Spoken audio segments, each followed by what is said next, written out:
नमस्कार मंडळी, घरोघरी मातीच्या चुली या मालिकेचा येणारा भाग आपण पाहणार आहोत. तर मंडळी, ऐश्वर्या ही सुमित्राला म्हणते की तुम्ही तर त्या मास्कमॅनपर्यंत पोहोचला होतात हे माझ्या ऐकण्यात आलं आहे. हे सर्व ऐकून तर मला खूप जास्त आनंद झाला.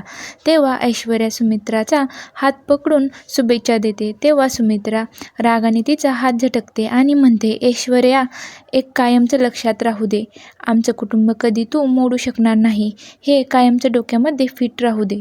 तर इकडे जानकीची आई ही जानकीला व्हिडिओ दाखवत म्हणते, तुझी सासू मास्कमॅनला घरामधल्या सर्व गोष्टी सांगते. तेव्हा सुमित्रा म्हणते की तुझ्या आईला तर एक गोष्ट सांगून ठेव, आमच्यामध्ये पडायचं काहीही काम नाही.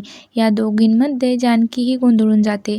तेव्हा जानकीही म्हणते, आता बास झालं, आता मास्कमॅनला शोधल्याशिवाय मी काही थांबणार नाही. तर आता जानकी शोधू शकणार का मास्कमॅनला, हे पाहणं खूपच रंजक ठरणार आहे.